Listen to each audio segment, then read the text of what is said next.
I was acting and auditioning a lot. You slate your name, hi, I'm Kim Hill, and I was like, in profile, they'd be like, whoa, like, what's that? You know, because it's not a typical profile for a black face. I was told I should shave my nose. What kind of nose is that? What are you? And I was like, I would never touch my nose. Nobody's this, you know? My first knowledge of COVID, I was with family for the Christmas holiday. So this would have been December of 2019. There's this virus that's gone crazy in China. At the time, you know, Cassius was still in school in the West Village, and I still was holding on to this whole, like, I'm a single mom, I have this business, I go into the city every day, I commute. And I was like, it's not that far away. When you think about how many people live in New York, I kept Cassius home from school because we had 1 week before a 2-week spring break. And I really think that that's what saved us a lot of heartache. My grandmother was born during the Spanish flu. So I think about what my great-grandmother was doing because she was second to youngest. So she was mothering 5 other children. I'm gonna listen to her because she's been there in the trenches when it's been really, really ugly. But when you say resources are limited and I gotta make sure like I live and my kid is living, I was not going to sit and wait. And so then it was like, everybody's in the lines at Whole Foods. I was in line at Whole Foods. And then I also was like, I saw this white man in Australia who I just love so much. I can't remember his name. He's a homesteader. And he's like, you want to know what you can do if you're worried about eating? Get some chickens. They're cheap.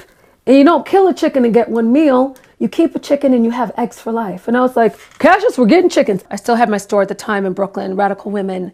And then COVID hit. And I was like, you know, dream derailed. Once I kind of came to terms with what was really happening, I was like, okay, well, now I need to like pay this mortgage. And even the money I was making at the store and had other projects that were pending, everything was in limbo. So I pulled out this fabric, I created a little pattern, and people in the neighborhood were like, oh, sis, that's dope, what you got on your face? So the next day I put them on my website. We walked up the street to play basketball, and within an hour I'd made like $1,400. But that is how I shifted the business. Through conflict comes creativity. The masks literally came and like saved my life. My style in COVID has been really interesting. I still pull out my drag. I am Liberace's, if he ever had a child with Grace Jones, it would be me. This is kind of morbid, but I'm like, if you ever need to identify my body and I don't have on the Cassius ring, then it's not me. Because it always reminds me like, what the real focus is. This is my clutching my pearls because you are clutching your pearls when you hold it, but I love it. This is everywhere for me. Oh, and this is my turban. I make these turbans and there's always something on my head when I just need to throw and go. And the headdress is, there's a woman who's a collector, and when she sees me coming, she pulls out these pieces that me and a few other people are like crazy enough to buy. So I cut my hair. My 36-year-old niece just got diagnosed with stage 3 triple negative breast cancer. She's a mother of 3, like her youngest is 2. And so I get this nudge and it's like, you have to shave your head. And I was like, I was by myself in the bathroom and I was like, but I'm thinning on top and everybody knows me for my top knot. And I've got baby hair and like, I'm able to hide the stuff that's happening up here. And then it was like, the Holy Spirit was like, but women that are going through this don't have the luxury of hiding. I am a woman of obedience. When I'm led, when I get that nudge, I have to do it. I actually feel more confident. I'm like, you don't have time to be worried about this silly shit. You got fucking eggs to get, you got science homework, and worrying about all that brought me a lot of anxiety. And now it's like, this is a special piece because Cassius he's an extraordinary drummer. And we did a show and he played the drums and I sang in this jumpsuit and he annihilated it. I love the power of yes, and I think yes is so powerful, but I think no is equally as powerful. I love music and music has been good to me.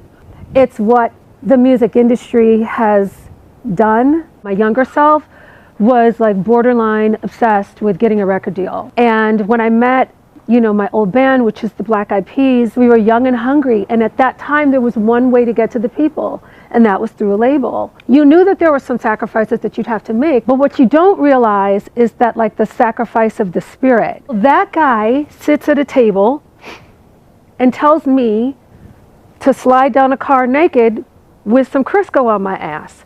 That's the guy that is gonna tell me that I shouldn't be okay with this. I don't get offended when they're not respectful to me.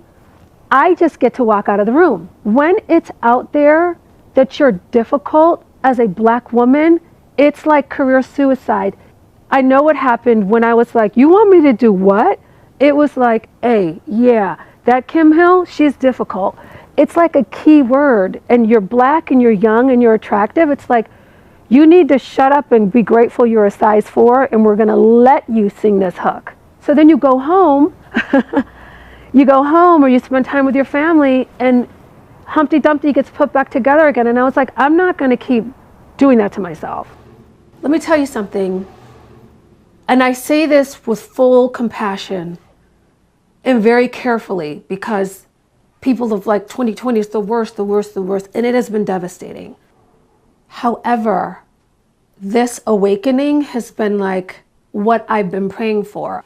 It's such an opportunity to really awaken to true empathy and compassion. I think it's important to know that as history repeats itself in these cycles, this is a cycle, and there's something that we haven't been getting right. Just gotta just be still and be like, what do I need to work on? What do I need to look at? It is a death, and it is like a beautiful death, you know, because there's just some shit that just didn't need to keep on thriving. It's fascinating to see who's been humbled and who is still determined to be like, this is in my control. And it's like, but it's not. Even for those, I have friends that are atheists and agnostic, and even now they're like, maybe there is something to this.